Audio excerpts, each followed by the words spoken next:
current affairs from the last 1.5 years. So here we're dealing with science and technology. In the last lecture, we completed the space technology aspect. Okay, and now we are heading towards the next segments. So first of all, we'll deal with the defense part. So some missiles or some defense mechanisms that we have established in India, our DRDO has come up with, all that we'll deal with. After that, we'll start with diseases. Okay, health and disease part. This is quite important for preliminary examination. So we'll discuss all that in one go. Okay. Now before I start, a notification from Narayana IAS Academy that our 1 year and 2 year courses are active. If you want to take admissions or if you just want to know the details of the courses, so you can reach out to our website. The link has been provided in the description box. Just click on the link and you will see all the details regarding our 1 year prelims cum mains integrated course for 2026 batch and 2 years prelims cum mains integrated course for 2027 batch. Okay, and whatever I'm taking up over here, all these articles are compiled and that compiled PDF has been provided to you in the Narayana IAS application. So just download the Narayana IAS application and you can reach out to that segment called free material. So in that free material, you will find out this PPT also and the compilation also. The subject wise compilation has been provided over there if you want to revise it that way. Okay, and again, the link to download this has been provided in the description box as well as the comment box. So just go to that application. Okay, now without wasting much time, let's start with our science and technology portion. Today I'm going to start with defense technology part. Okay, defense technology. Now some people might say this is part of internal security or security part, but because there is some element of technology involved, or let's say some Indian agencies like the DRDO has created something new, let's say a hypersonic missile or let's say ballistic defense missile system. So all that technical aspect we must be aware of. Okay, so the first topic that I'm going to take up is ballistic missile defense system. So I have tried to show you the previous year questions for different topics. Now if you look at some previous year questions from the defense aspect, you will see that UPSC has been consistently asking some questions from defense part, and those are very easy questions if you have just gone through the content. But sometimes, let's say if I talk about this Agni missile, so there was a question on Agni missile and there they asked about the technical details. So we must be aware of the basic facts, we must be aware of the technical part involved. Okay, so ballistic missile defense system. Why it is in news? Because recently DRDO has successfully flight tested phase 2 of India's BMD, that is ballistic missile defense system. Now first we need to know what is ballistic missile and then the ballistic missile defense system to understand this news. So you see, whenever we talk about missiles, okay, missiles are nothing but a kind of a vehicle, a kind of a rocket that is moving from one place to the other. In that missile, we will have some warheads. There will be some warheads. Now these warheads are nothing but your bombs. The attack will be carried out by missile, but the real damage will happen because of the warheads which are present inside the missiles. Missiles are just your vehicles. So you will give them some target and they will automatically reach out to that location. Okay, they will require some fuel through which they will get the thrust and all, and they'll move. Okay, so just like your launch vehicles, these missiles are there. Obviously the size will be little bit shorter or smaller as compared to any launch vehicle, obviously. Now when you look at these missiles, broadly we categorize missiles into two types. One is called as ballistic missile and the other one is called as cruise missile. Okay, now what do we mean by ballistic missile? In simple terms I can say, let's say you want to attack your enemy which is located at a very long distance, or let's say you're sending a missile from Delhi and you want to attack one city of Pakistan or China or something. Let's say the distance is very long. Now in that case, if you You are located here and the enemy is located over here. Directly if you send one missile like this, okay, the distance is very long, you require substantial amount of fuel, you need to have more energy available with this particular missile to reach to this longer duration, longer distance, right? Now you have another way in which what we do is we use ballistic missile. What we do is we will send our missile in this parabolic path. Now what we will do is we will send the missile to this part, okay, in the atmosphere, somewhere in the space we'll try to send it. Now for this much part, that is the half of the journey, you will require fuel, you will require energy. But you see the remaining half of the distance, you don't need anything, because automatically, because of the gravity, this missile will automatically continue its journey, the 50% part. So somewhere you are saving the fuel. So with the same fuel you can go for a very long distance, or you can go for 2 times the distance, right? That's what this ballistic missile will do, and this trajectory is called as ballistic path or parabolic or ballistic path. So simply, ballistic missile is having a trajectory which we call as ballistic trajectory, okay? And exactly opposite to this is your cruise missile. Here we are not going parabolic, we'll go straight directly, okay? So we have a low level flight path. So here, in case of cruise missile, your missile will move just like your fighter jet, right? So at some, so let's say from Earth's surface, at some distance or at some altitude, it will move like this. Such a missile is your cruise missile, okay? Now let's get into the technical part of it. This was the basic difference. So technical part, as I said, it will go in a parabolic path when it comes to ballistic missile. So initially the first phase is called as boost phase. So you need a rocket engine, just like launch vehicles. We use the launch vehicles to send our satellites in the space. In a similar manner, here also we are using a rocket powered engine for this first phase of sending ballistic missiles. Okay, once it reaches to the upper part, then there is a free fall. There is a free fall because of gravity. It will automatically come to the surface of the earth. So there is a free path over here. In this phase you don't need any rocket, any power, any energy, any thrust, nothing as such.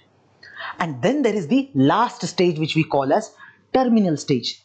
Now your ballistic missile has, see, this is the first stage, then this is the mid stage, the last stage is this one, wherein it has to target, let's say it has to target this particular place. Now here you need to guide this missile, okay? So at this stage it requires some guidance, and initially also to go to this particular position it needs some guidance. So as far as guidance is needed at this first stage and at this third stage, in the this much part it doesn't require any guidance as such when it comes to ballistic missile. Clear? Now compare this part with the cruise missile. Okay, it will also have the launch phase, cruise phase and terminal phase. So initially when you are sending a cruise missile, I said this will not be following any parabolic path like this. It will not follow. Simply it will just start from one location and then it will move like this, okay? So when it starts in the initial phase, it requires jet engine. See, in the ballistic missile you needed a rocket engine like launch vehicles. Here you need jet engine like the aircraft we use. Aircrafts are using jet engine. Similarly here we will use jet engine, okay? And the flight will not take place in the upper part of atmosphere or in the space, it will not go, rather it will happen in the low altitudes, right? And the last terminal stage in which it is going to target the location wherever it wants to target. Now one thing you need to remember, as compared to ballistic one, this one cruise missile, it needs continuous guidance.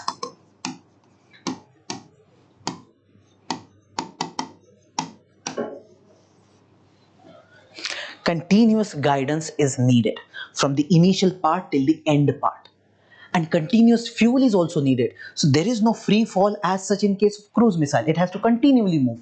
So that's why you have to provide that fuel and energy, everything. And that's the reason usually you see this cruise missile will have a range which is way lesser than the ballistic missile. Hardly it can reach to places which are located up till 1000 kilometers. That's the maximum I'm saying. Normally, if you want to attack Pakistan at the border, you will try to use this cruise missile. From the border you're trying to attack. So you want to go for 50 kilometers, 100, 200, 300 kilometers. You'll use cruise missile, no issues. Okay.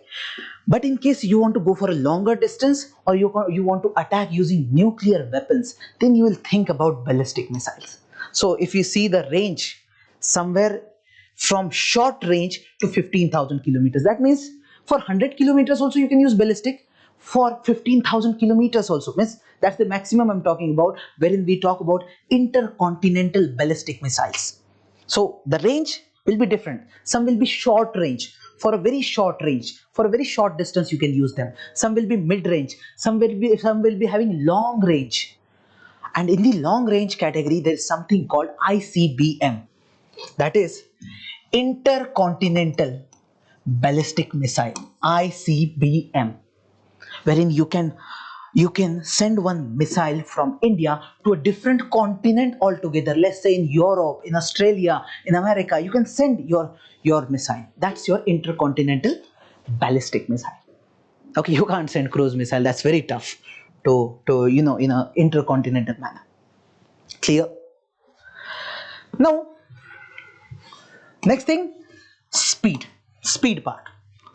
If we compare the speed of cruise missile and that of with the ballistic missile, so we will find that the speed of ballistic missile is way higher than that of cruise missile.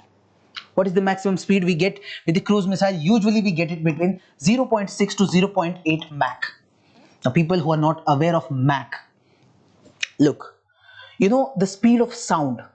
We compare the speed of any aircraft or any missile with that of speed of sound. So let's say this is our speed of our missile, okay, and we'll divide it with the speed of sound. If the number is same, then it will be 1. If the speed of this object is more than the speed of sound, then we are moving ahead. It will be more than 1, right? And if in case the speed of this object or the speed of this missile is less than the speed of sound, then it will be less than 1. That's the basic mathematics we can say. So by this category, when we talk about aircraft, when we talk about missiles, specifically missiles, we divide them on the basis of Mach number. This gives us Mach number. This one number that I got. Let's say speed of missile and speed of sound is same. So we will get number 1 by this calculation. So we say the speed of this particular missile is 1 Mach. Okay. So there are some terminologies also, but we'll discuss that terminology later on in the next article. Right now just understand this Mach number part, how we got this Mach number. So in case of cruise missiles, we have speed somewhere around 0.6 to 0.8 Mach, right? Mach. Clear?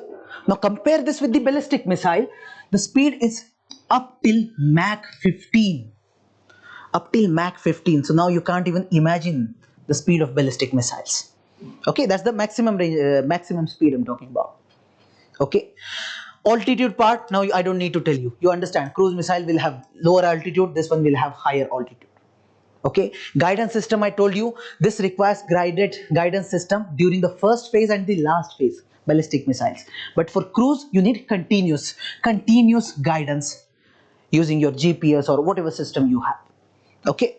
Range, I already talked, and targeting, whichever target you have, cruise missiles will have little bit more precision because it is going for a short duration. It has continuous guidance. So when it comes to precision, let's say you're moving to a particular, your missile is supposed to target this location. There's a possibility if you're sending a ballistic missile from such a long distance, it might attack this position rather than this one. But in case of cruise, there will be precision. Okay, there will be precision. Got the clarity about ballistic and this cruise missile, basic part. Now, what was the news? News was about ballistic missile defense system.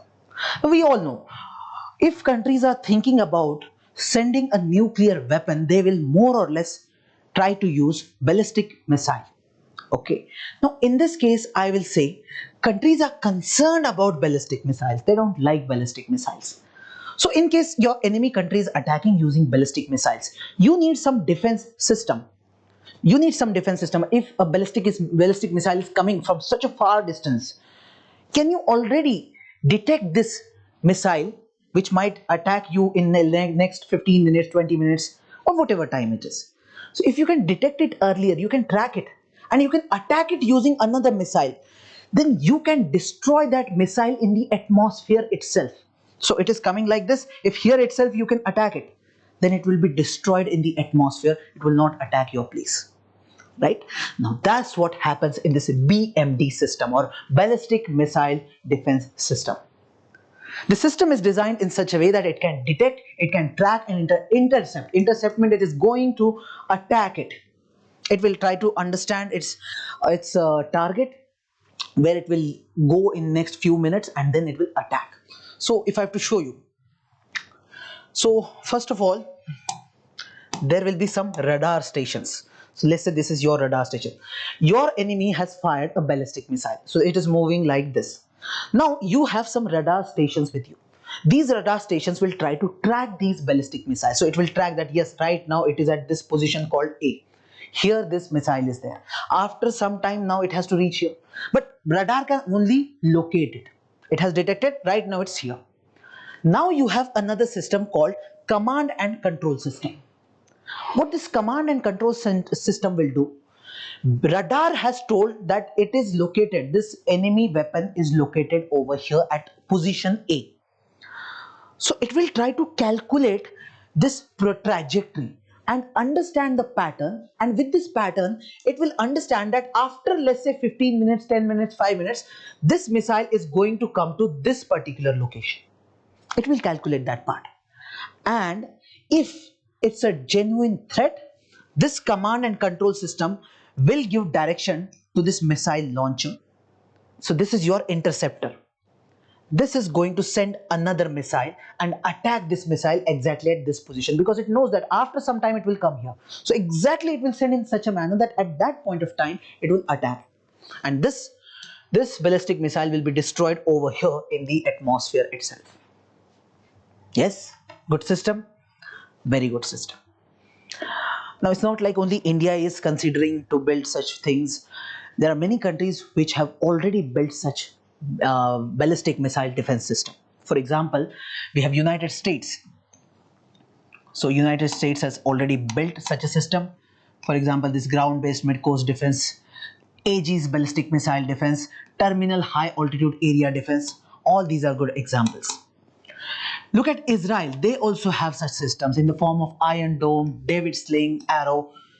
If you look at Russia, they have got S-400, S-500. These are also defense systems. And China has got this HQ-9.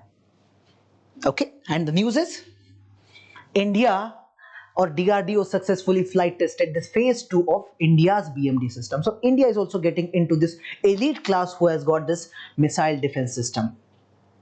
Clear? Any doubts till now? No doubts. Very good.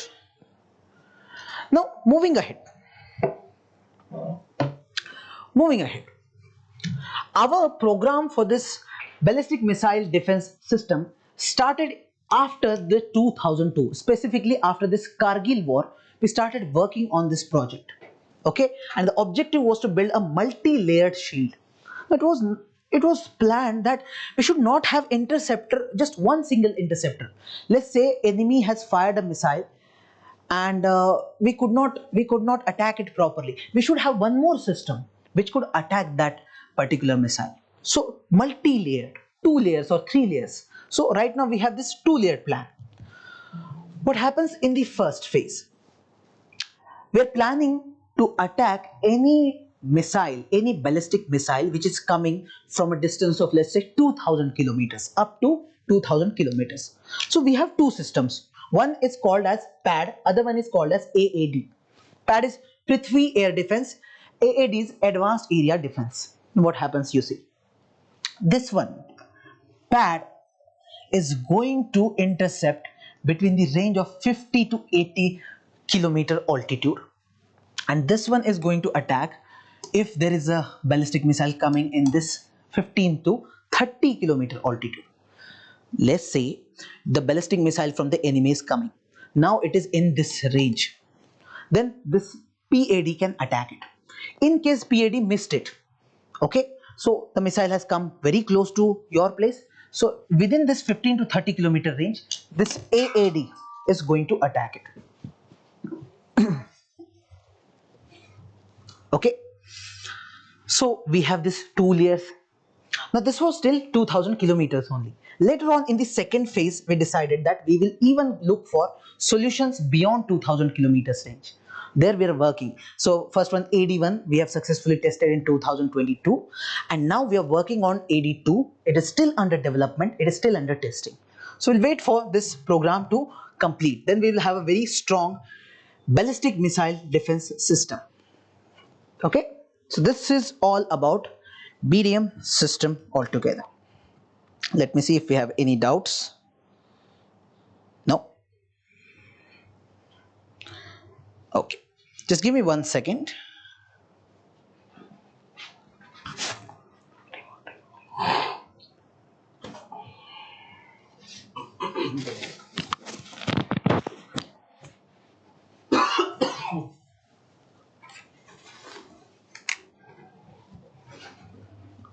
Okay, so now what we'll do is we'll understand the next part, which is your K4 missile or Kalam 4 missile. Very interesting, I would say. Now all of these missiles you should know the names, you should know the basic facts about those missiles. So recently India successfully tested this K4 missile, and it's a nuclear capable submarine launched ballistic missile developed by DRDO. See, now I have told you what is ballistic missile, I've told you what is cruise missile, so you understand that part. Now just focus on ballistic missile. In that ballistic missile, if we see, we will have some categories, okay.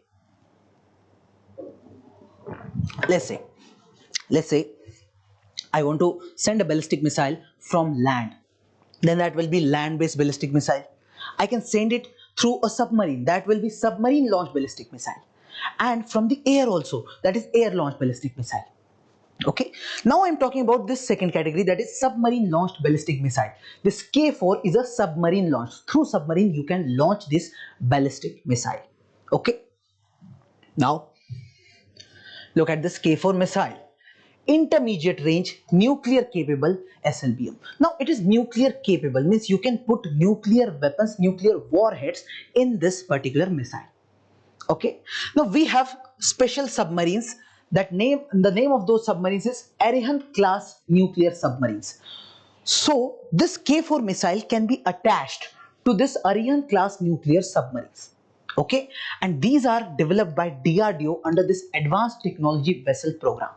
Now, this program is quite famous, wherein it was decided that India is going to build some submarines. But which submarines? Nuclear powered ballistic missile submarines. Okay, there are some submarines which run through diesel electric engine, some run through nuclear technology. So here we are talking about nuclear powered. Nuclear energy is going to provide them electricity or energy to move, so they don't need to come out for refueling again and again, and they are ballistic missile capable submarines. This was done under this ATV program, and this is part of India's nuclear triad. So nuclear triad means a system wherein we think about having the capability to attack our enemy using land or sea or let's say air. All three ways we should have to attack our enemy using nuclear weapons. See, there is a possibility that whatever area we have, the land area, there let's say when your enemy attacks you using nuclear weapons, let's say they attack each and every place where you have put your nuclear weapons, suddenly massive attack is there. How are you going to retaliate that second strike? How are you going to do that? So to do that, what we do is we also have some submarines in which we have stored our nuclear weapons, and nobody can easily track those submarines. Where they are moving, we don't know. So in case someone attacks, we will have that capability. To build this nuclear triad, we needed some submarines which have some missiles like K4 missiles. Okay, so we say K4 has provided the sea-based second strike capability, enhancing our strategic deterrence. Now look at some technical aspects related to this same system. So one is this range. Now interestingly, government or DRDO has not provided any information regarding the range of this K4 missile. Why do you think so? Because they want that people should remain suspicious. So they have not provided range, but it is being said by many experts that the range could be somewhere around 3000 kilometers to 4000 kilometers. Let's say you have fully loaded it with weapons, it will move till 3000 kilometers. Or let's say it has lesser payload, in that case 4000 kilometers range. Still, it's a very good range, I would say, considering it is being used in submarines. It's a good range. Okay. Then launch platform. As I said, we are using Ariane class nuclear submarine, and there is something called vertical launch system which is part of it. Again, a technical aspect. You see, there are some nuclear weapons or some missiles which can be sent using submarines. But you see, sometimes submarines have to come out. They have to come to the surface of the water, and from there they have to attack. That is one way. But in case your weapon system has this technology called vertical launch system, in that case what will happen? Your submarine can remain submerged in the water. So this is your water, your submarine is over here. From here itself it can launch this particular missile. So this vertical launch system will vertically launch this missile, and then it will change its trajectory and go wherever you want to. Okay, so this is how this vertical launch technology or system works. And in this K4 they have got this technology, so you can attack in such a way that nobody will even understand that there is some submarine. You can't see it, and from underwater this missile is coming. Okay, then again some technical aspects, some propulsion part. So it has got solid fuel technology. So solid fuel is being used over here in this missile, and it offers faster launch readiness and higher reliability.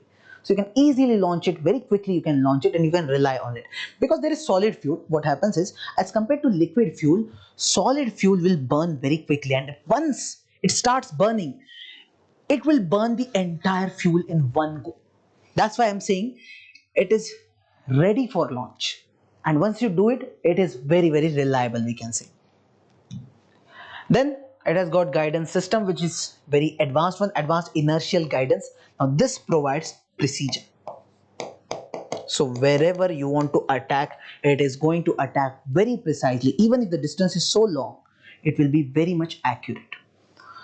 So these are all the details about this K4 or Kalam 4 missile.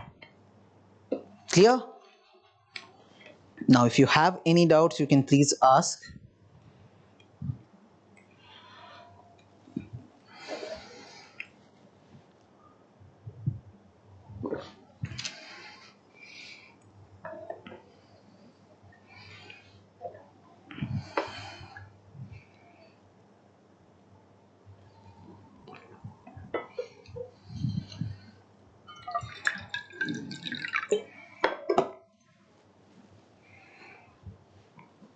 No doubts? Good to go.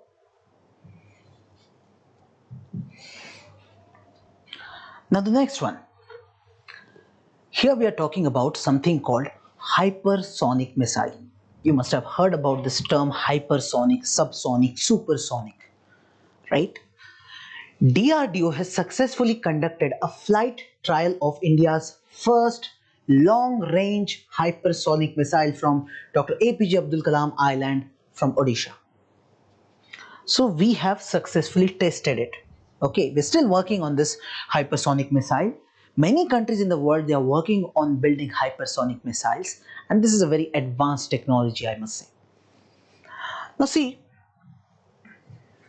when we say hypersonic, look at the same Mach number again. I talked about Mach number. Now in case your missile can travel with the same speed at which the speed of sound is there. Okay, sound is moving in the speed, with the same speed your missile is also moving. Such a speed will provide us this ratio or Mach number as 1. Okay, so we call it transonic, or we can even call it simply sonic. Okay, let's say your missile travels with the speed which is lesser than the speed of sound. In that case, you get the number less than 1. Such a missile is called as subsonic missile. Subsonic, less than 1 Mach number, less than the speed of sound. If it is more than speed of sound, then it is called as supersonic. Here the Mach number will be more than 1. More than 1. And in case your Mach number is more than 5, you can't even see this missile moving. So quickly it will move. Such a missile is called as hypersonic. So if it is more than 1, it is a supersonic missile. If it is more than 5, the Mach number, then your missile is hypersonic missile. Clear? Now see, it travels at the speed greater than Mach 5, which is somewhere around 6,174 kilometers per hour. Can you imagine? 6,000 kilometers per hour. It flies at low altitudes with high maneuverability. Now this is something very interesting. Earlier we talked about ballistic missiles and also cruise missiles. Now when we talk about hypersonic missiles, there could be hypersonic missiles in the ballistic category and there could be hypersonic missiles in the cruise category. In the both categories, this hypersonic part could be there, because anything that can travel with this speed becomes hypersonic. Okay. Now let's say you have a cruise missile, okay, and it travels from a very low altitude, and here it is having very high speed, this Mach 5 speed.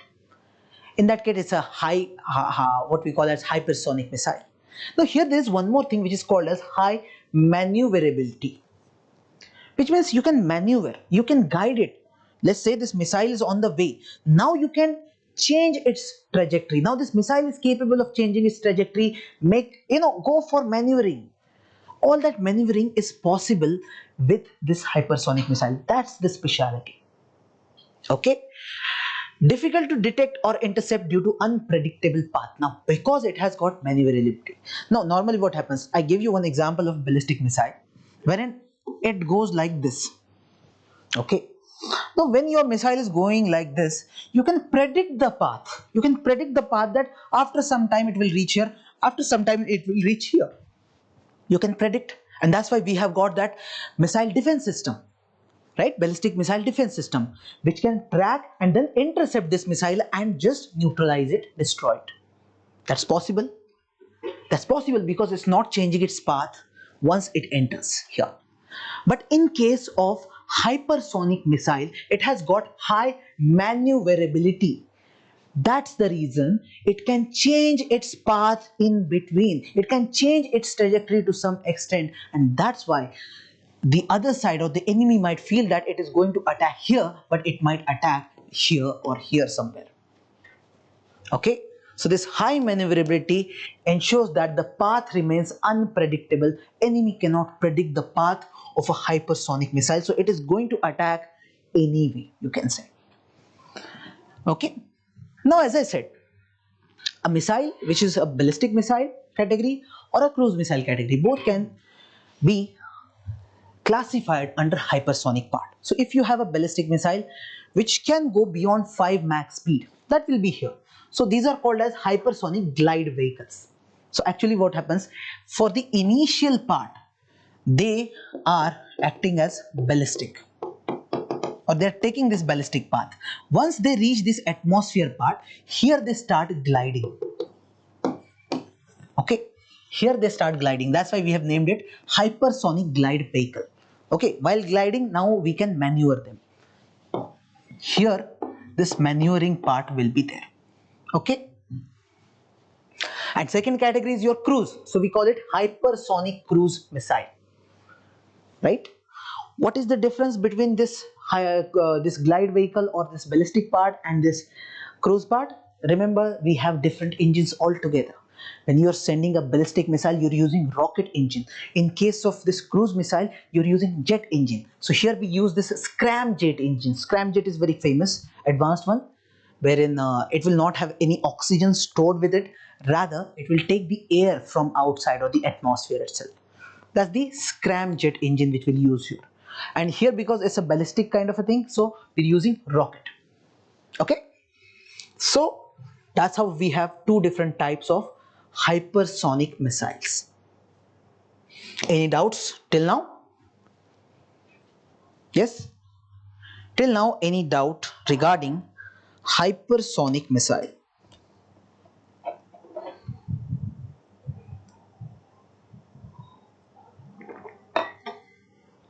No?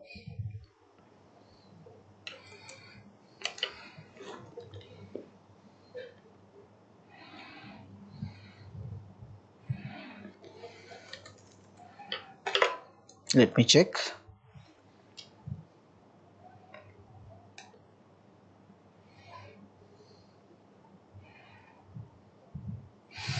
Okay, I don't see any comments or any questions till now. Okay, let's move ahead. So here we see, when we talk about these hypersonic missiles, there are many countries which are already working on it, or they have already developed such systems, or they are interested in this hypersonic missile development. So if you see the zoomed list, you see Russia has already developed this TM22 Zircon, Avangard, this KH-47 M2 Kinzhal, Wimpel R37M. Okay, all these are good categories. Then from France, we have this VMAX. From India's, we have developed this Shaurya canister launched hypersonic tactical missile.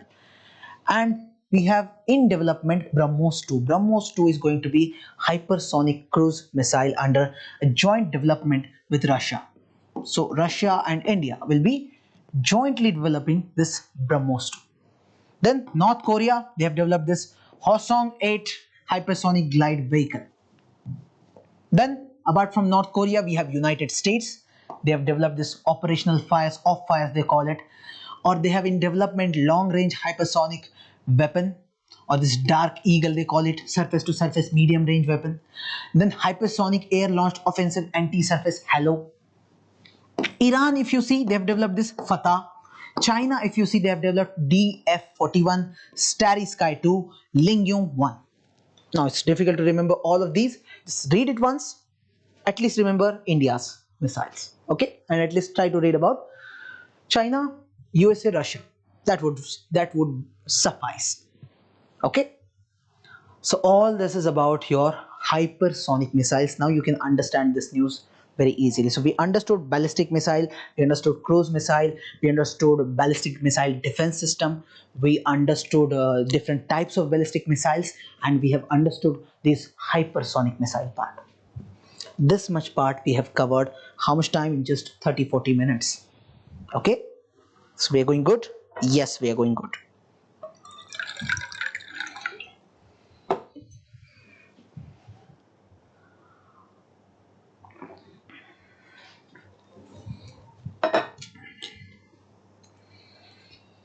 Now, moving ahead.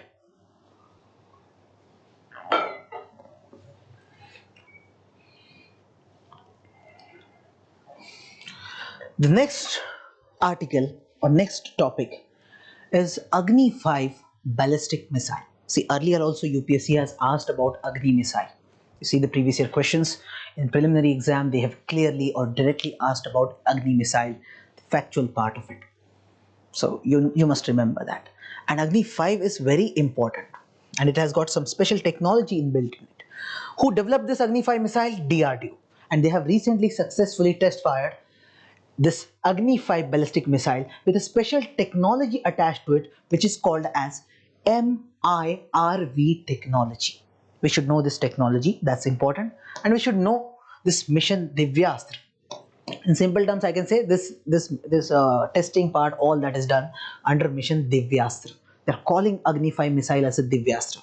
So what's so special about this Divyastra? Let's understand. Agni 5. It's a ballistic missile. Okay, don't get confused now with the cruise missile.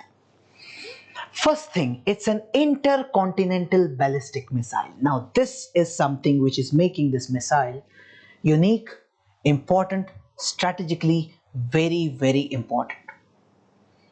So if India is capable of attacking any country which is even located at different continent, that's possible now because of this intercontinental ballistic missile. So even if a country is located way far from us, they have to have some fear. So if you see the range, it is said to be more than 5,000 kilometers.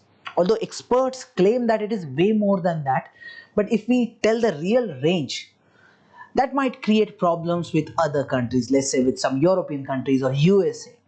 So for the sake of safety, we say that it's just 5,000 kilometers as range, and it shows that our target is nothing but China. Okay, we want to cover all parts of China. In case we attack, we should be in a position to attack any part of China, right? So this is the range. You see the warhead capacity, it can carry 1.5 ton of nuclear payload. Can you imagine the weight it is carrying? 1.5 ton of nuclear warhead. So it can destroy many cities very easily.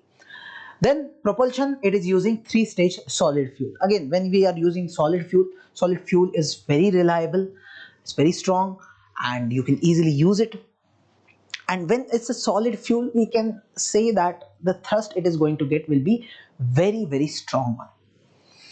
You see the speed at which it is moving. It is going to move with Mach 24 speed. Hypersonic, yes, obviously hypersonic. And obviously it will be taking a ballistic path. It's going for a very long distance of 5,000 kilometers. Right? Now what happens is when you're moving with such a high speed, there's a possibility that some heat will get generated in this missile system. So they must have some thermal shield in these missiles. So we have got thermal shield which maintains internal temperature below 50 degree. So even if it is moving with this Mach 25 speed or 24 speed, whatever, it will ensure that the missile, inside this missile, the temperature will always remain below 50 degrees Celsius. So whatever warhead you have put, nuclear weapon you have put over there, that will remain safe. Okay, and the launch platform, it is this canister based road mobile launcher. So road mobile launcher, you can easily, you can very easily launch it. You don't need to prepare a lot, very easily it can be launched. This is what we can say. Now I said there is a special technology involved in case of Agni 5 missile. The name is MIRV. The long form is multiple independently targetable re-entry vehicles. Can anyone just read this terminology and tell me what's the meaning of this MIRV technology? If you can just predict it. Anyway, I'll tell you, but just let's try. I'll give you some 5-10 seconds. Please try to answer.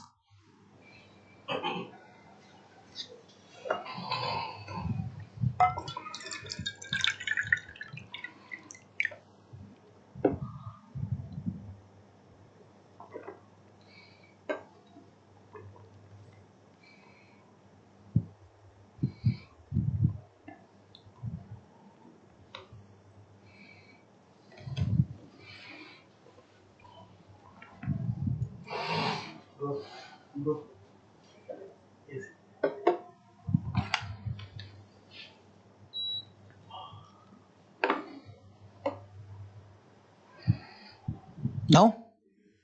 Okay, no problem. When we say multiple independently targetable re-entry vehicles, simply understand. Let's say you're sending one missile. Okay, this is your missile. In this missile, you put some warheads, or simply these are your weapons.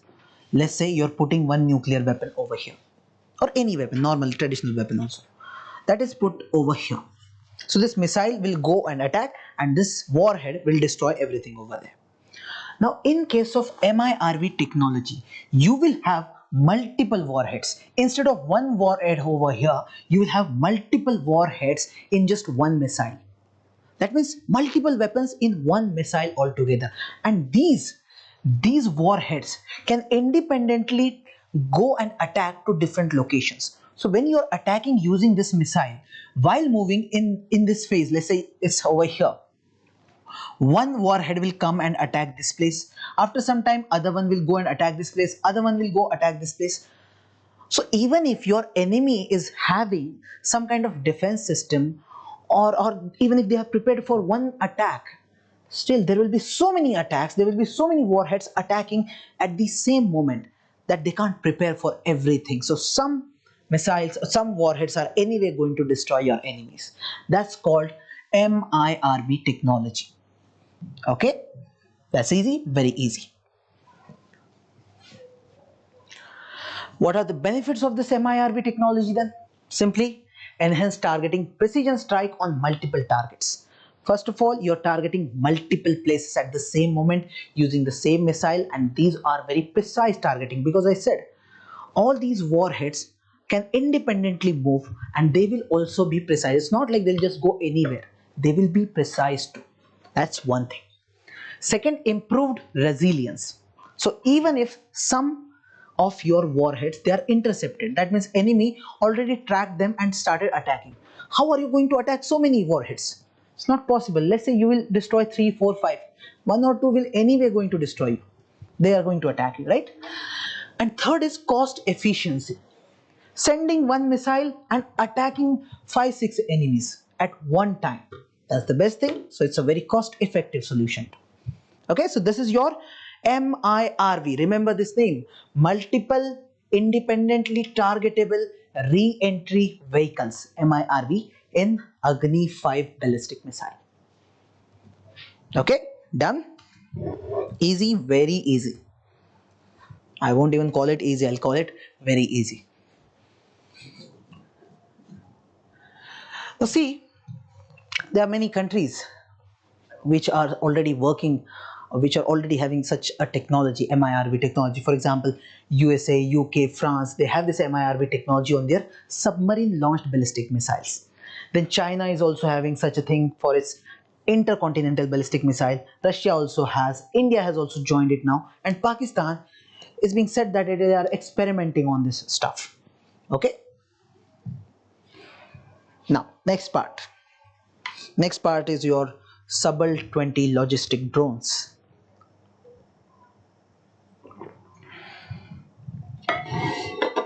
Subal 20 logistic drones. Now here we are saying that these are a kind of drones which have been inducted by Indian Army very recently.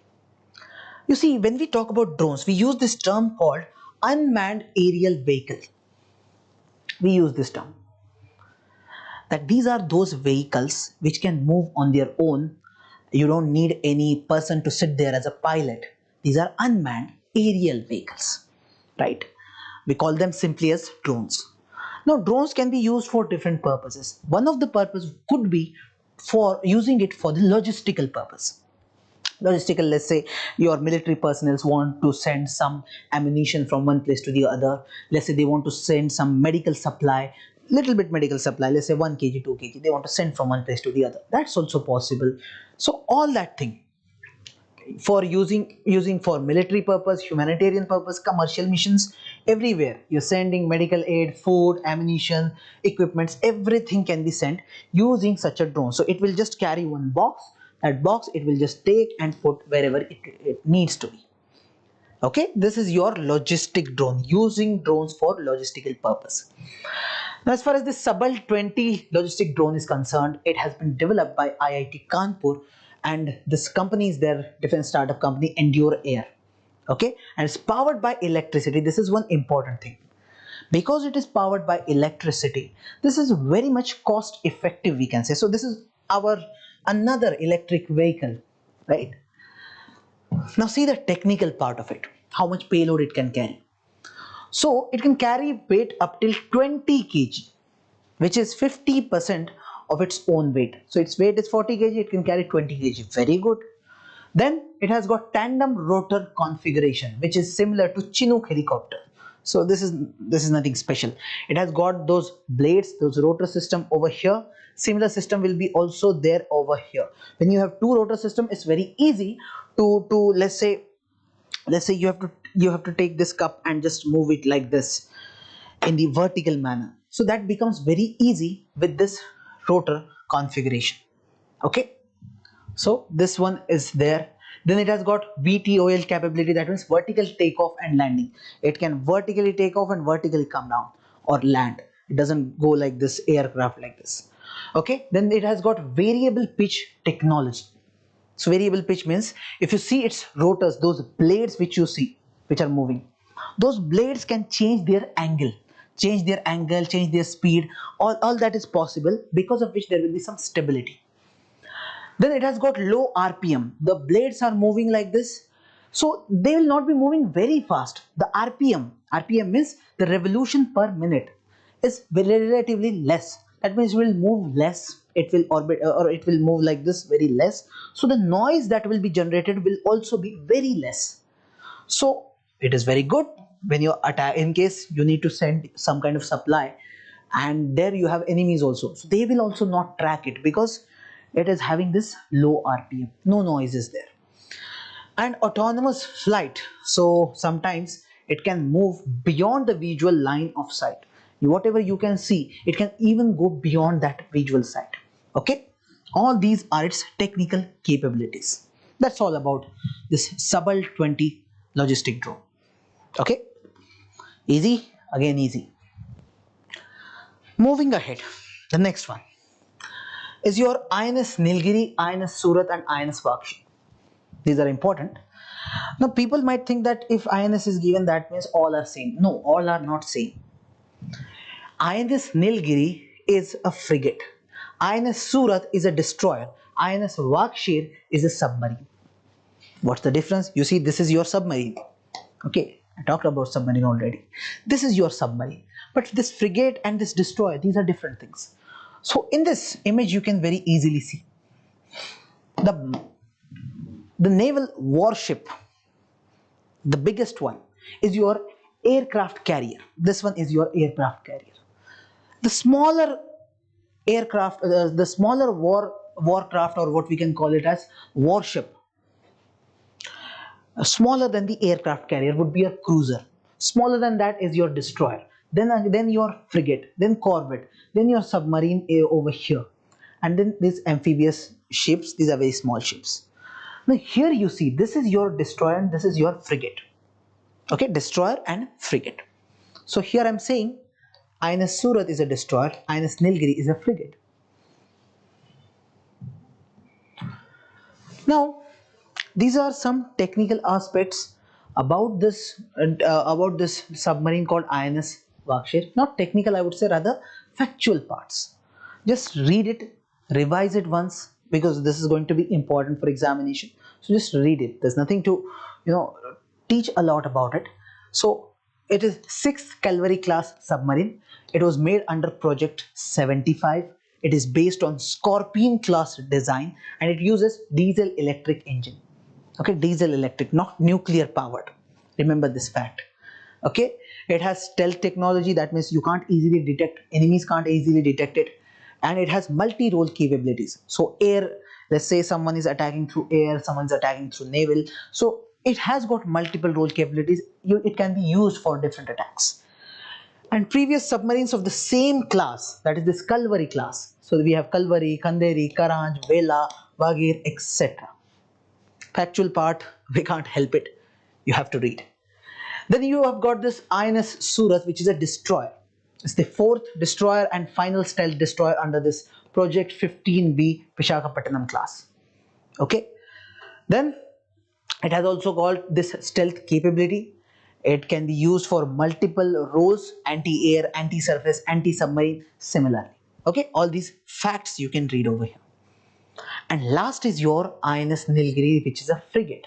So it's the first frigate under this Project 71A. If you see project 71A, we have got INS Nilgiri, Himgiri, Udaygiri, Dunagiri, Taragiri, Vindyagiri, Mahendragiri.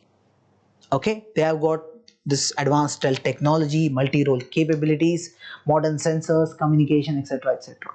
So more or less all these are advanced ones which we can say. Okay, these are factual parts. You have to read, revise it once before examination. Okay.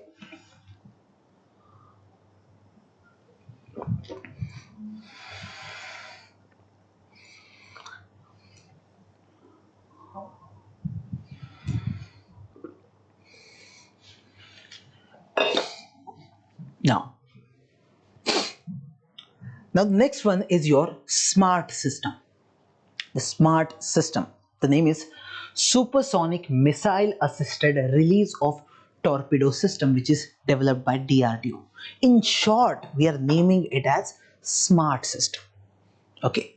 Now, to understand the smart system, you should know what is a missile and what is a torpedo. See, understand the difference between missile and torpedo, because here we are using this term called torpedo. Okay. What's a missile? It's a weapon that is traveling through the air simply. Maybe it's going with very high speed, with speed of sound, or maybe even more than that, right? And it can be used to target location which is at a very far distance, we can say, right? But when we talk about torpedo, it is also a weapon which is also going to travel just like your missile, but it is going to travel underwater, not in the air. It is going to travel underwater. Okay, and these torpedoes, they are mainly used to attack the submarines or ships of your enemy. Let's say the submarine is hiding in the water, it is hiding underwater. In that case, you can use your torpedoes. Okay, and these torpedoes, they are normally, if you see, they are lightweight. There are some very lightweight torpedoes. They can travel only short distance, let's say 20 kilometers, 40 kilometers. So they have got some limited range, we can say. Okay, so that's the major thing. And recently this one has been developed by DRDO. They've developed this system called smart system. So this smart is combining the speed and distance of a missile with underwater hunting power of a torpedo. Underwater hunting capability. So if I talk about this capability,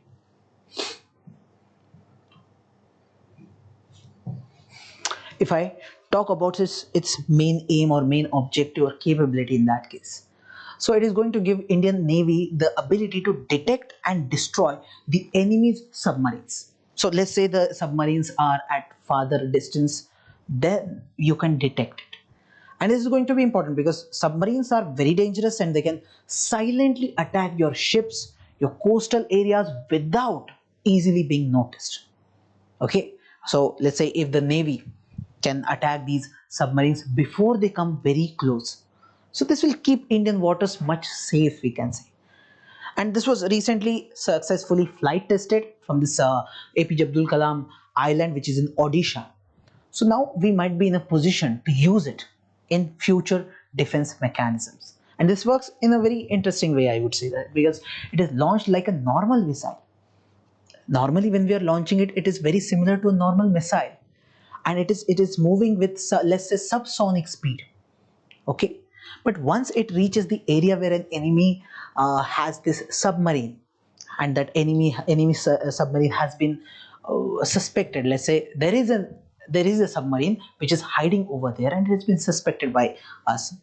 So this torpedo will be released over there, and torpedo comes down slowly into the water using this parachute and on. After entering the water, this becomes active.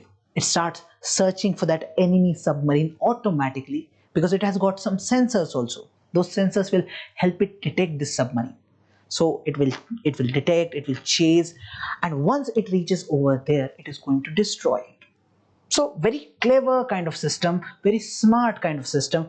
That's the reason we have named it smart system. Okay. Now if you ask me, one of the important feature of this smart system is that it is stored in the sealed canister. So when you are putting it in the sealed canister, this makes it very safe, very easy to handle, very easy to, let's say, transport or even launch it. Whether you're launching from a warship or you're launching from a coastal base, that becomes easy. Okay, and technologically also this smart system is very advanced. It is using two-stage solid propulsion. Two-stage solid propulsion system, so it can travel at high speed and cover a very long range, we can say. It also has this electromechanical actuators and this precision navigation system. Okay, all this is part of it, and because of these modern technologies, the smart is not just fast, it's also very accurate, reaching the target wherever it wants to. Okay, and if you see the significance of this system for India, it's going to be huge. We can't neglect that part, because traditionally we have this lightweight torpedoes. So lightweight torpedoes could only reach up to 20-40 kilometers, but when you take this smart system, they can attack submarines which are even located at a very far distance. Okay, so they have, somehow we can say, they have extended the range of our torpedoes. Okay, okay. And because when we are launching them, they can be launched from both coastal areas as well as from the warships. So Indian Navy feels that this is very interesting, or for their operations, this is very much a strong system and a flexible system. Okay, so that's how we look at this part. As far as our Indian Ocean region is concerned, China part is concerned, the smart system is going to be very helpful. It is going to act as a protective shield for us and provide us some strong warning about the enemy submarines. Okay, so overall this is going to be very, very helpful, we can say. Then yeah, let me check if we have any doubts. No, good.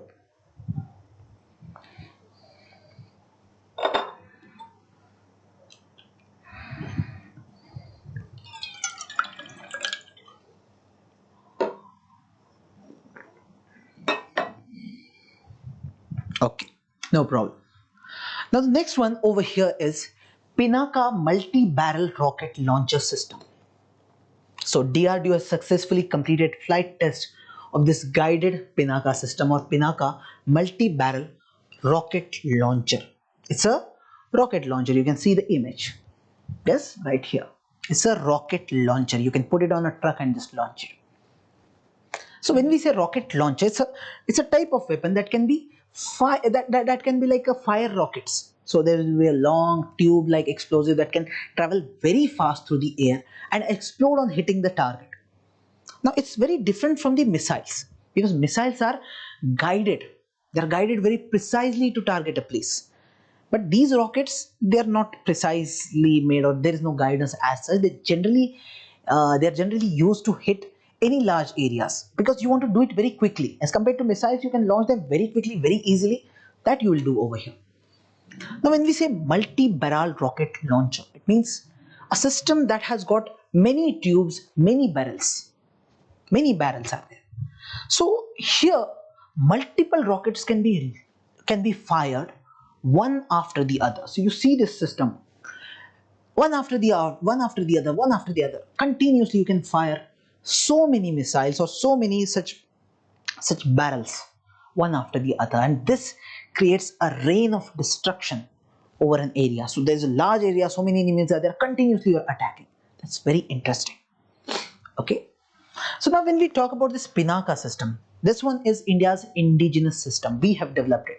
We talked about DRDO, that DRDO have developed this. So it is indigenous artillery system, we can say, and it is part of this artillery modernization.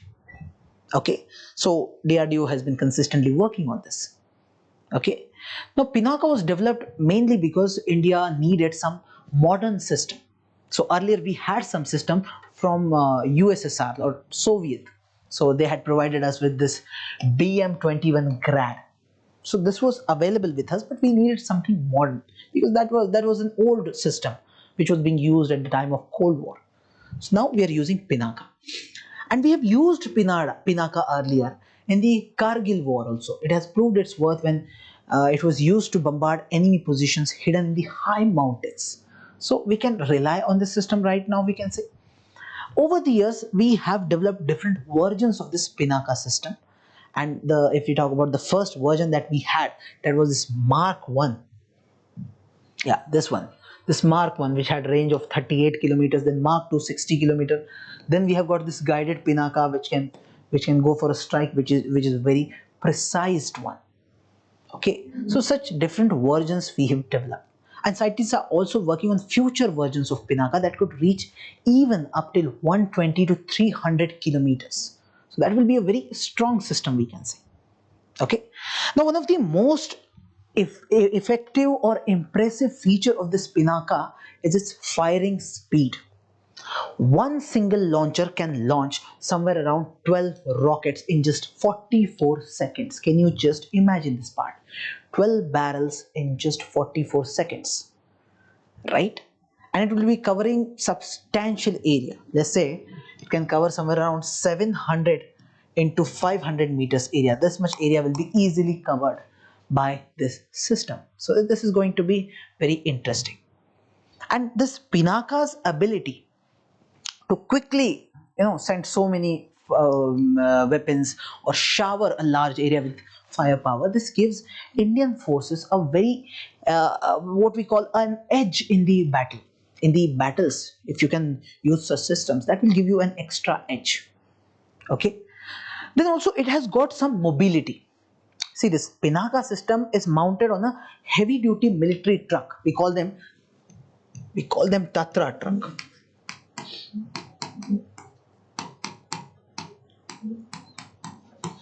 Okay, so this is the truck that you see over here. They are mounted on these heavy duty military trucks, which we call as Tatra trucks, and these trucks can travel over any rough area, any difficult terrain. Let's say you have got deserts, you've got mountains, muddy land or muddy field. There also they can travel very easily, and from this you can directly use these Pinaka systems. They can fire its rockets, and they can relocate to another place using the same truck. So it is having this mobility in it. So that's a very good thing, we can say. Then some rockets, they have high explosive fragmentation warheads. So what happens is they blast into pieces. So they even cause widespread damage when it comes to this Pinaka system. Okay, so all these possibilities are there. All these things are being used when it comes to Pinaka. Okay, now here I have mentioned just a comparison between Pinaka system and BM-21, which we took from USSR or Soviet. Okay, I suggest just read this part, a bit technical one. Just read it once, or you'll get this part in the PPT. I'll send the PPT in the free material section. You can download it from your Narana's application, right? So just read it once. Fine, done with this part. Now see, we started with the theme called Defense Technology. With all these articles, I can say we have completed this defense technology part. Now we'll start with the next topic, that is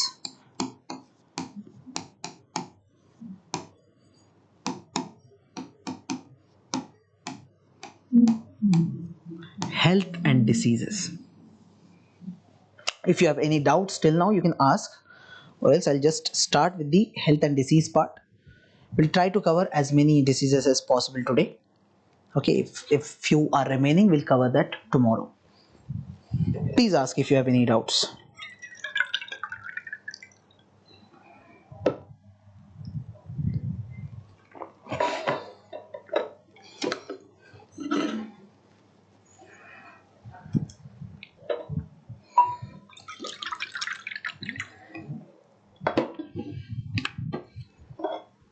Yes? Any doubts? No?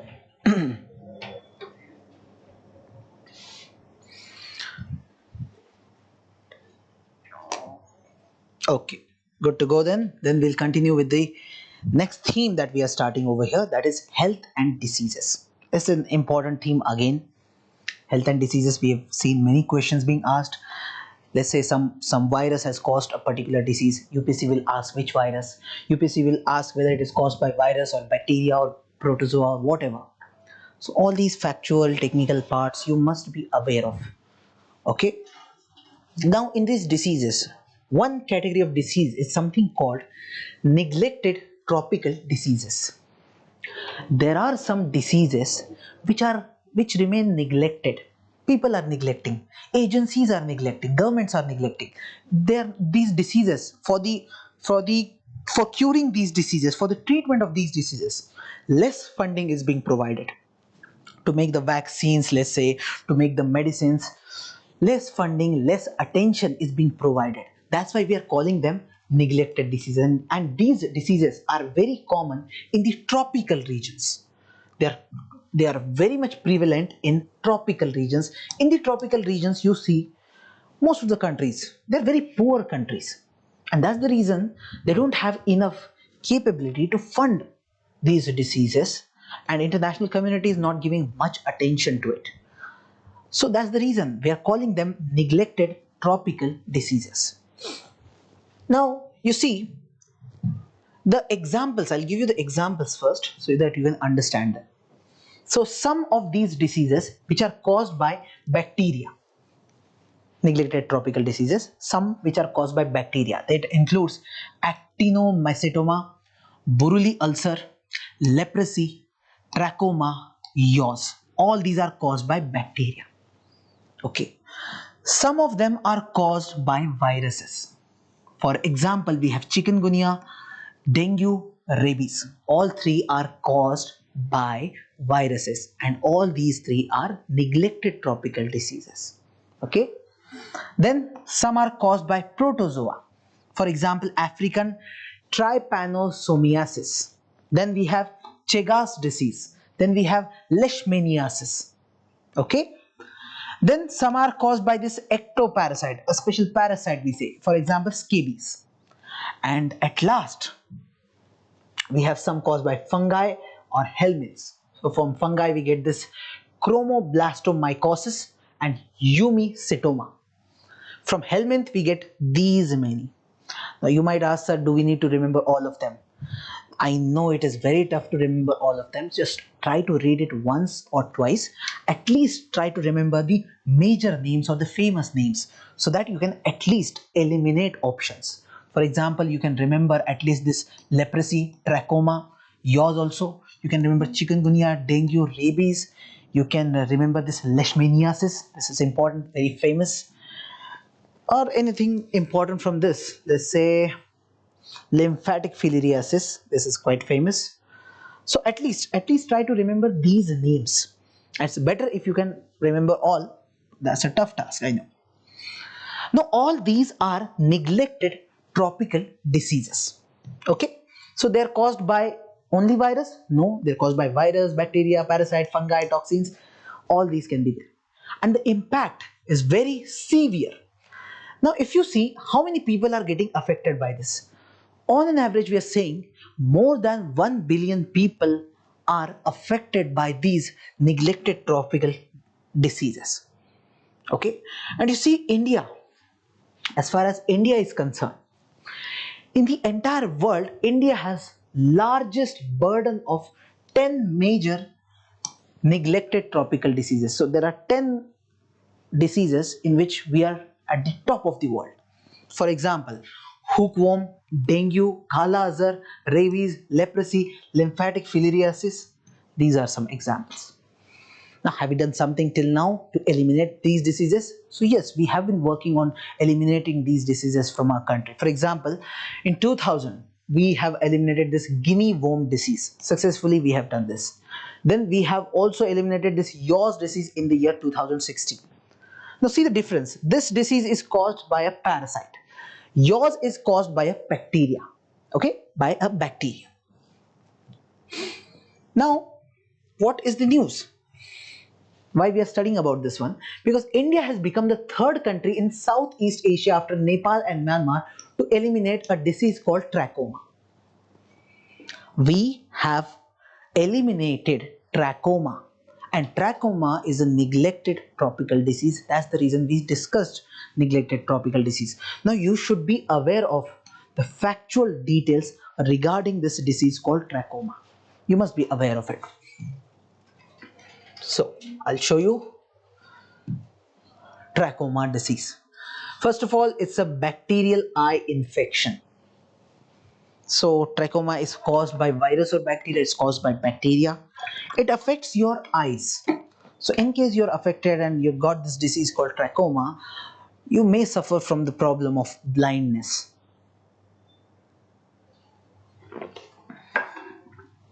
And this blindness will be an irreversible blindness. Once you get this thing, we can't reverse it. We can't give you this visibility, or what we call it, call as eyesight again. We can't give it back to you. It's irreversible. It is caused by this particular bacteria called Chlamydia trachomatis. Okay, this is a scientific name which you can remember. Now, how the transmission of trachoma is taking place? So it could happen by personal contact. Let's say you're shaking hands with someone, you're changing clothes, these flies are there which are moving from one place to the other, or you are touching contaminated surfaces. So there's a contaminated surface, I touch that thing, then I touch myself or my eyes. Obviously, I'm getting infected by the same bacteria. Okay. Now, important thing you should know about this is, most of the times we have observed this trachoma in children, especially the preschool children. They are the most vulnerable group when it comes to this disease called trachoma. Okay. As far as India is concerned, we had somewhere around 5% cases or 5% blindness cases because of trachoma in the year 1971. Just 5%. And good thing is we have reduced it to below 1% now. Is it a good thing? Yes, it is certainly a good thing. So how we have done this?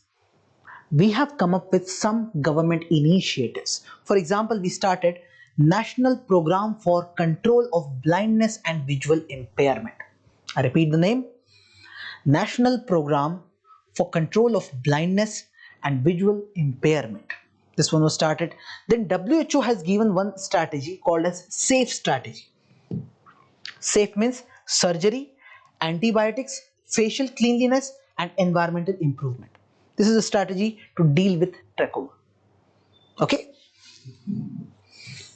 So this is all about trachoma, which is one neglected tropical disease. I hope you're clear with this topic at least.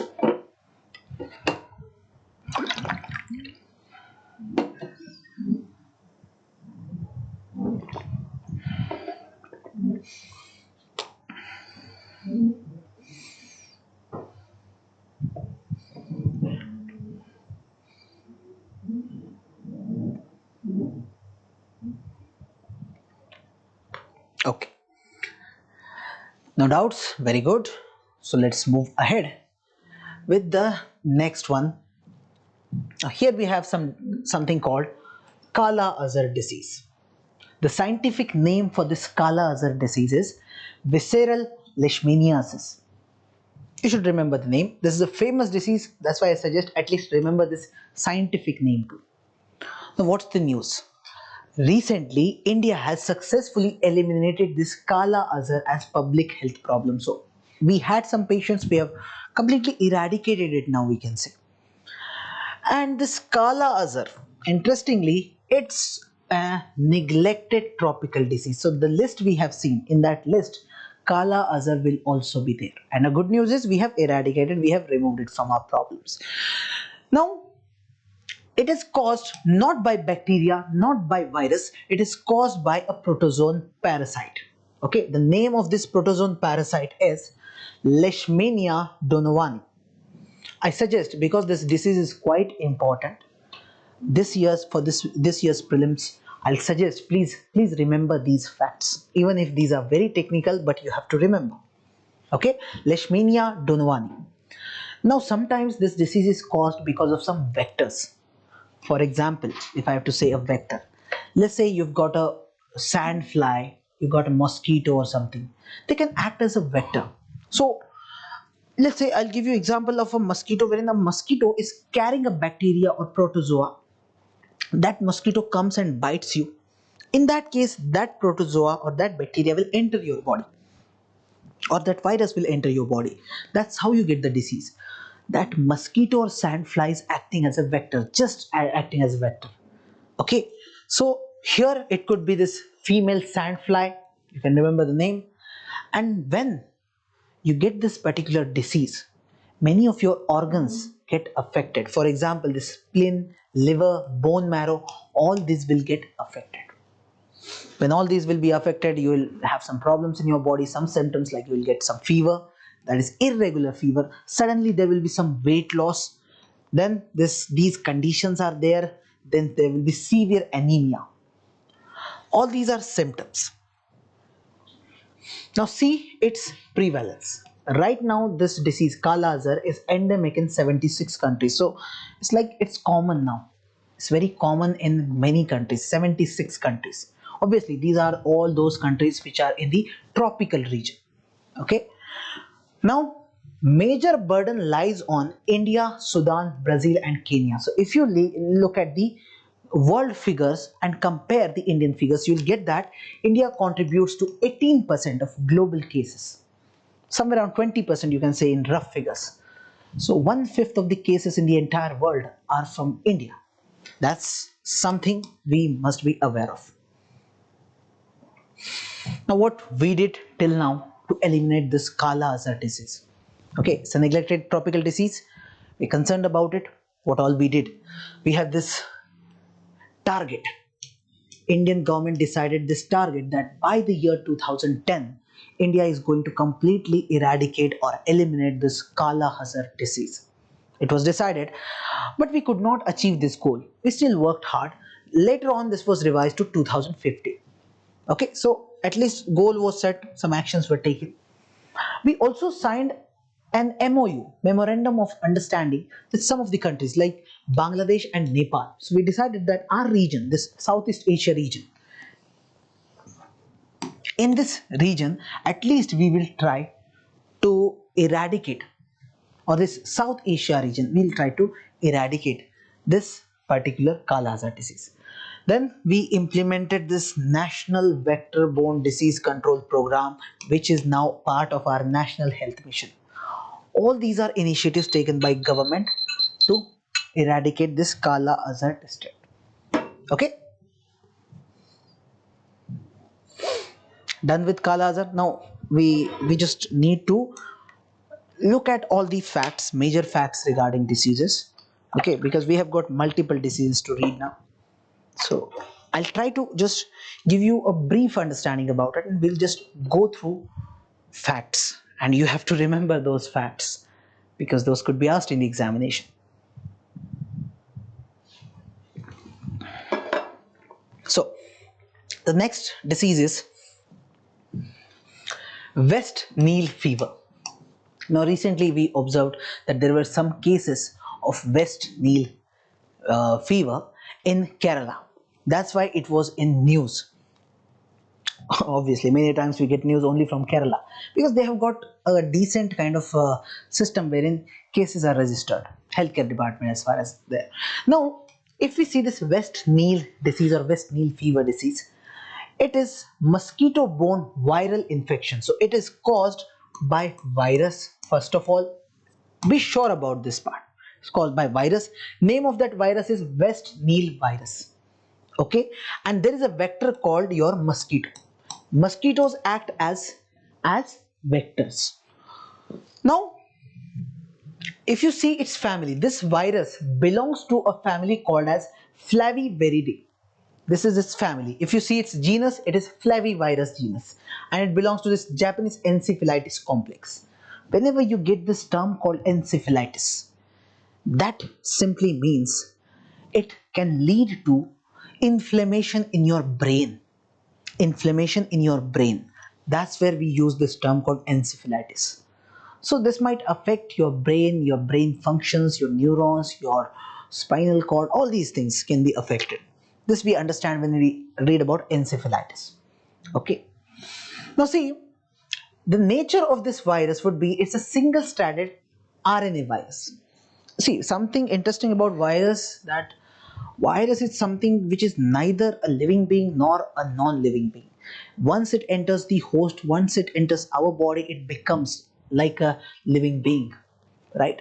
Now it could be having two-stranded, it could be having a DNA structure, it could be having only RNA structure. So here in case of West Nile virus, we have just single-stranded RNA virus.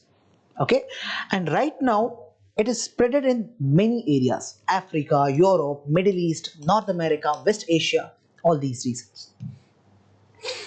Now we said it can be transmitted through a vector, and that vector could be your mosquito. Which mosquito to be specific? Then it is your Culex mosquito. Remember the name, Culex mosquito. Okay, now simply what happens is there is some role of birds also. Mosquitoes will be feeding on birds. So from birds, actually this virus, it stays in the body of birds. It stays there, and birds do not get infected or they don't die because of that virus very easily or very immediately as such. Now what mosquitoes do, this Culex mosquitoes, they go to birds, they try to take their blood, and through that this virus enters in the body of mosquito. After that, mosquito comes to us and bites us, and this is how this virus enters our body. That's how we get infected. Now this is one way you can get infected. Other way could be, let's say you're getting the blood from other person, and that person is already infected with this virus. So blood transfusion, organ transplant. Let's say a person, a lady is giving birth to a child. So during this pregnancy part, during the delivery part, it is possible that this virus is getting transmitted. So all these things are possible, but we have not seen any human to human spread via normal casual contact. Okay, this is how transmission of this virus takes place.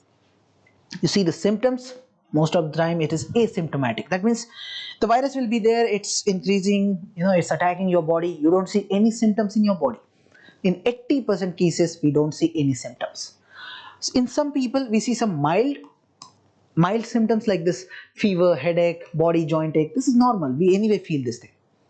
But after some time this might lead to some severe symptoms like high fever, neck stiffness, coma, disorientation, all these things, and this can lead to encephalitis, that means inflammation of brain.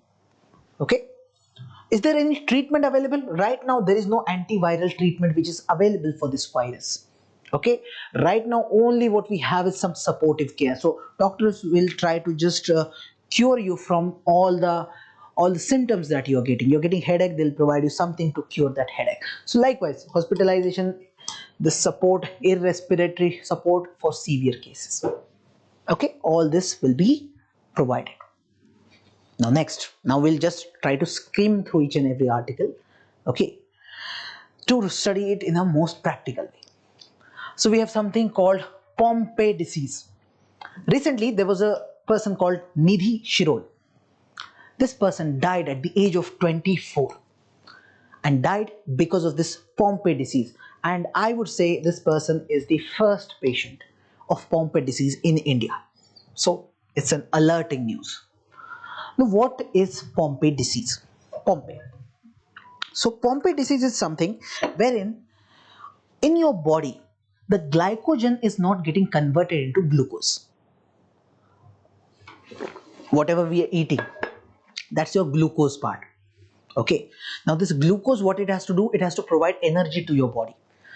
Now whenever the glucose is in more amount, this simple carbohydrate or glucose, it is stored in your body in the form of glycogen.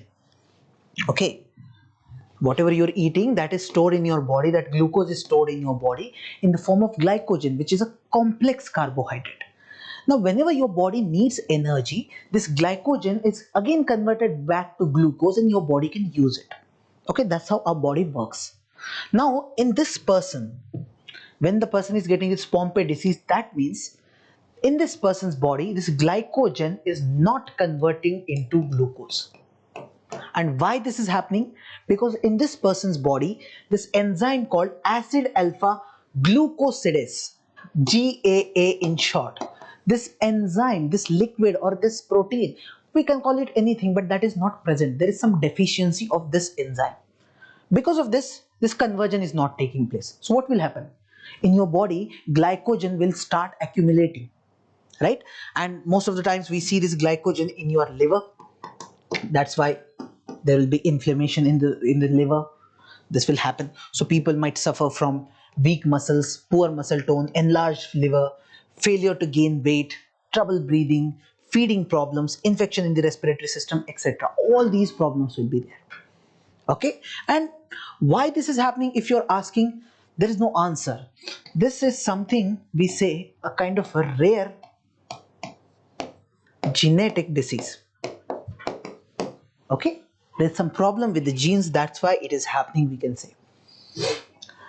It affects 1 in 40,000 to 1 in 3 lakh people. So it's a very rare disease. Not everyone is suffering from this, but it's a very rare one. Okay, is there any treatment? There is no treatment. What we do is we just provide some kind of therapy, for example enzyme replacement therapy and all, but there is no final cure as such at this moment with us. Okay, so this was all about something called Pompe disease. Try to remember this fact. Clear? Any doubt till now? No doubt, no sir. Okay, now next one is your multiple sclerosis. So recently a study was published regarding multiple sclerosis, which it was being said in this study that there must be some genetic origin of this disease. That's why it was in news. Now we want to know, sir, what is this multiple sclerosis? First thing, you have got something called immune system in your body. So your immune system, you've got the blood. In that blood there are some white blood cells. In that blood cells you've got so many cells, B cells, T cells. All these are fighting for you. Any virus, any bacteria is attacking your body will fight back. So I say you've got immune system. Now there is a problem. Sometimes mistakenly your immune system starts attacking your own healthy cells. Not attacking any virus, they are attacking your healthy cells, your healthy tissues, your healthy organs. Now that is something we call as autoimmune disorder or autoimmune disease. When your own immune system is attacking you, that's autoimmune disease. Now here in this case of multiple sclerosis, it's a chronic autoimmune disease. Okay, and this disease is attacking your nervous system. Now you see, you have got your nervous system, you have your brain, you have your spinal cord, which is part of your brain, part of your nervous system. In that there are some parts like this myelin which gets damaged because of this multiple sclerosis, wherein your immune system is attacking it. It gets damaged. Right now if you see its prevalence, 2.8 million people globally are affected because of this, and this disease is very much common in the young adults and more in the women, we are saying, more in the men we can say, but in the young adults it is way more common. What are its symptoms? Your muscle will become weak, numbness will be there, you will have problems in walking, problem in the visions also, cognitive issues because your nerve cells are getting affected, so you will not remember things. You will have cognitive issues like memory problem, concentration problem. All these issues you will see. Now, any risk factor, why it is happening, why a person is getting this multiple sclerosis disease? So in reality, scientists do not know what is the exact reason. So the recent study has claimed there could be some genetic reason. There are some studies which say there must be some environmental factors because of which this is happening. So some viral infections, smoking, vitamin D deficiency, all these reasons could be there, and genetic factor. That means in your genes there is some problem because of which you're getting this disease. Okay, good, very good. Is there any treatment? There is no real treatment as such. We are just giving some therapies. Okay, some disease modifying therapies, or we are just trying to manage your symptoms, whatever symptoms you're getting. That's it. Okay, now the next one.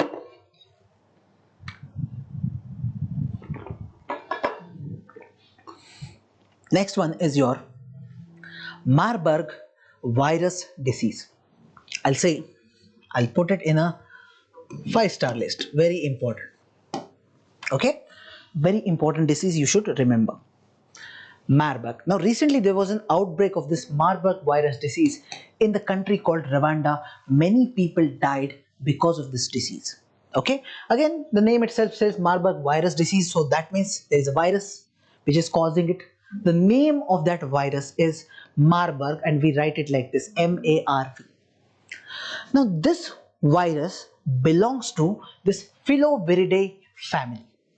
Okay, and naturally we have these fruit bats which act as its host.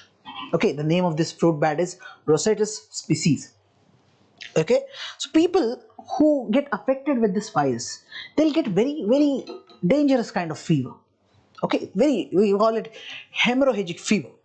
Okay, and in this case, in case you're getting this Marburg virus disease, once you're affected with it, the fatality rate over here is 24 to 88%. You see, this number is very dangerous in some areas. If you're affected, more or less you're going to die. 88% fatality rate, that means possibility of dying is very high in case of Marburg virus disease. Okay, so bats are playing a very important role. This disease is coming from bats to human beings. That's why we also call it a zoonotic disease. That means the transmission of this disease or this virus is taking place from animals to human beings. That's why we call it zoonotic disease. Okay, and human to human transmission, it can happen with direct contact. If you are in a direct contact, so because of some body fluids, or let's say you have touched the contaminated objects, let's say my mobile phone is contaminated with it, there is this virus available over here, I touch it, possibly, okay, but obviously it has to survive there, right? Now, what kind of symptoms do you get? One interesting thing, why we are saying that people might die, the fatality rate is very high in this Marburg virus diseases, because once you get affected, for few days you will not even understand that you are affected with it. The incubation period for the symptoms is 2 days to 21 days. So let's say for 15 days, 21 days, you don't see any symptoms in your body, and the virus is continuously increasing. It's making copies of its own. So how can you expect that you will not die, right?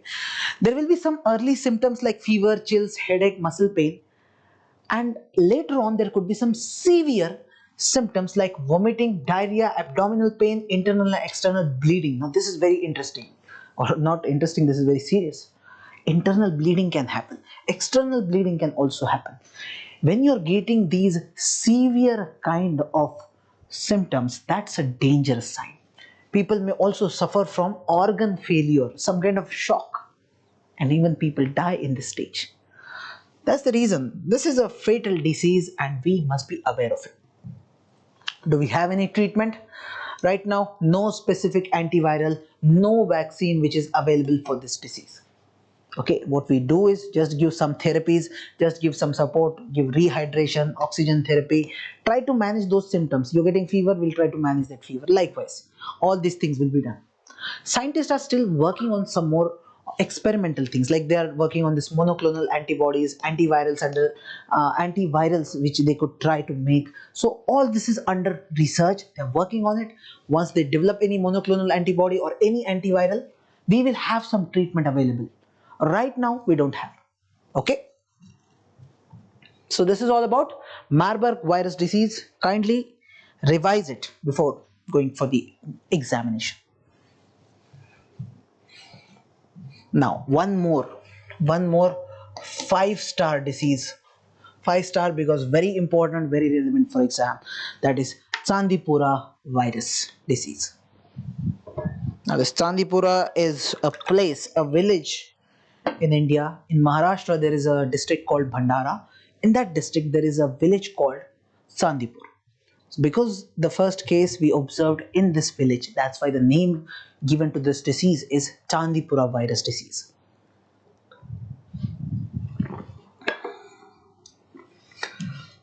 Now recently it was in news because Gujarat government has reported that 6 children have died because of this Chandipura virus disease or Chandipura virus infection.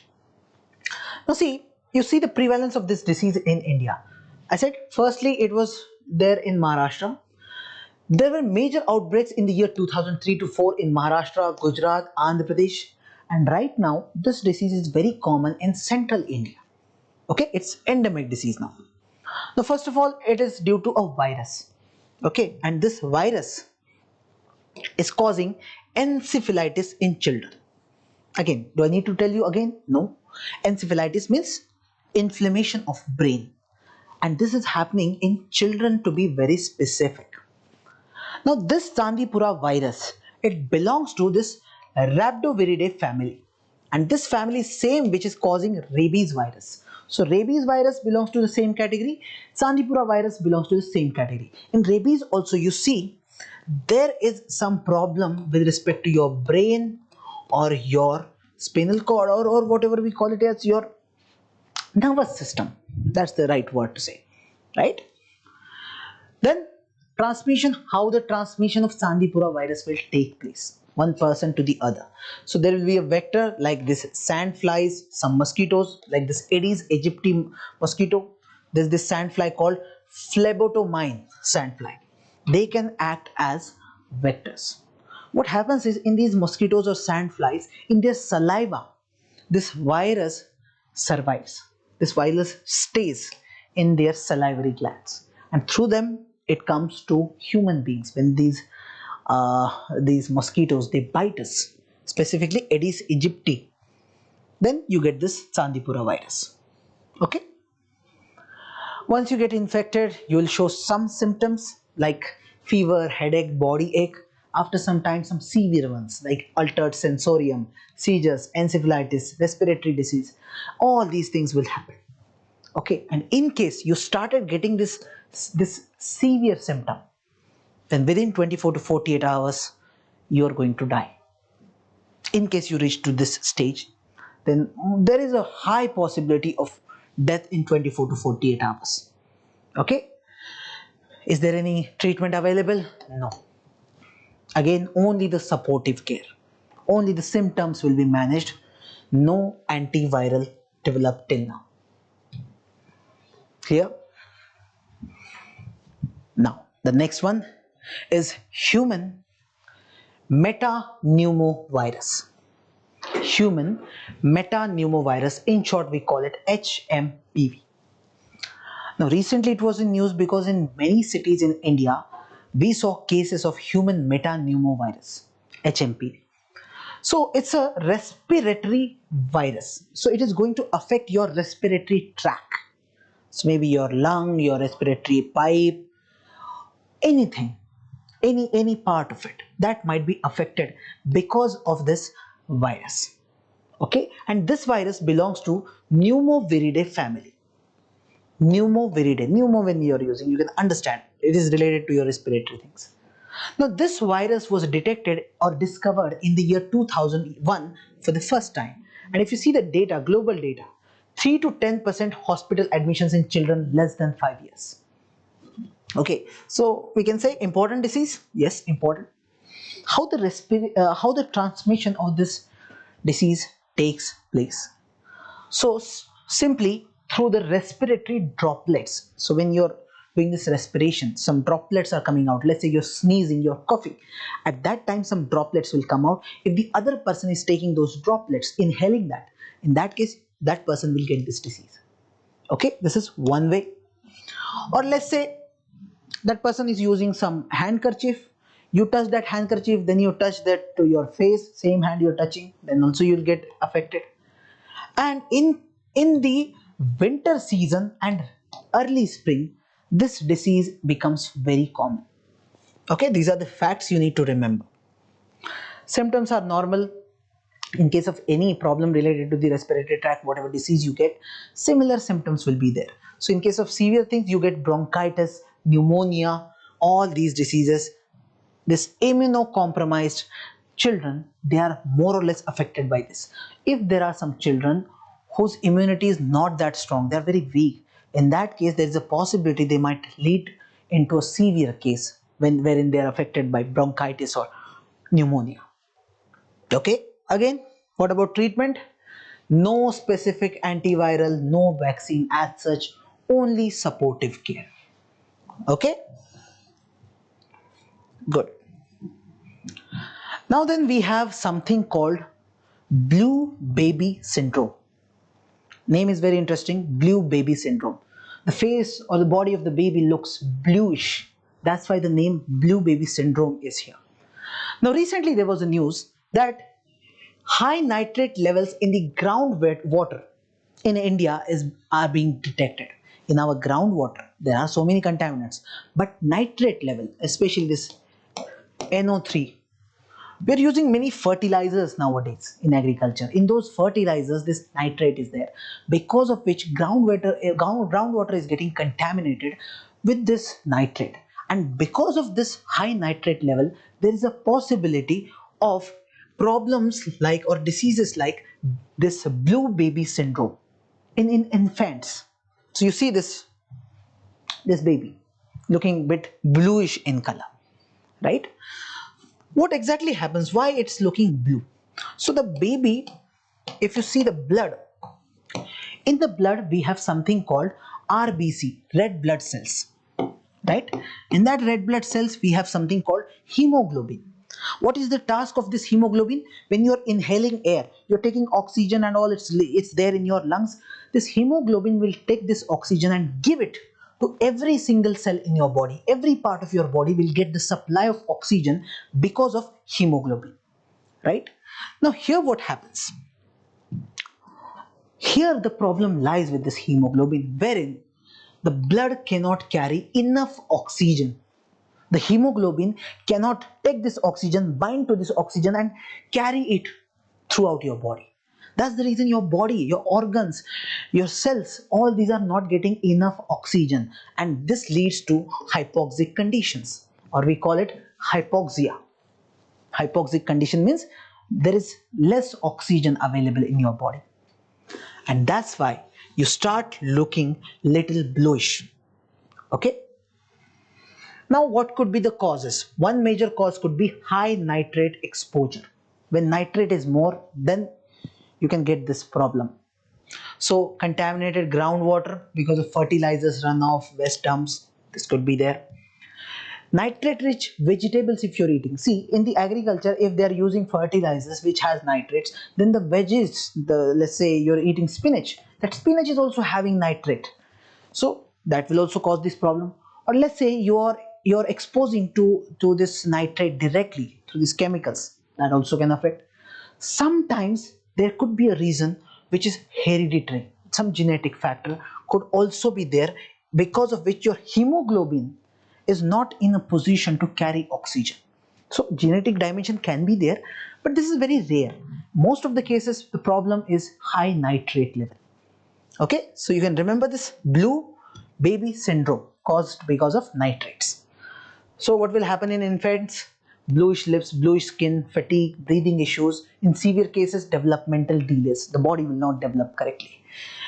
Then in adults, headache, dizziness and long-term exposure will lead to gastric cancer. Okay. Do we have some prevention mechanisms? Right now, it is expected from us to prevent it. How we can prevent it? Go for some water treatment things like use RO, ion exchange, distillation and treat the water. Reduce the nitrate fertilizers and try to go for sustainable agriculture to prevent this part. So that's how we have covered blue baby syndrome. There are a few more diseases, I'll discuss them tomorrow. We'll cover the disease part completely, just few more are remaining. Okay, and whatever remaining part is there, all the things we will cover in next lecture. Okay, so if you have any doubts, please ask, or else we'll wrap up the session for today. I'll wait for one more minute.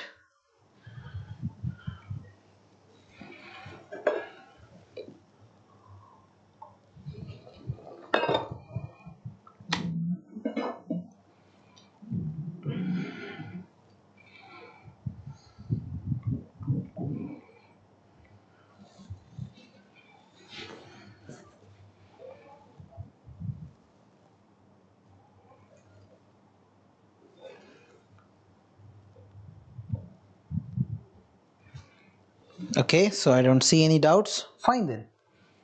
So tomorrow, let's meet. We'll have the next session. We'll cover the next themes. Okay. Thank you so much for joining.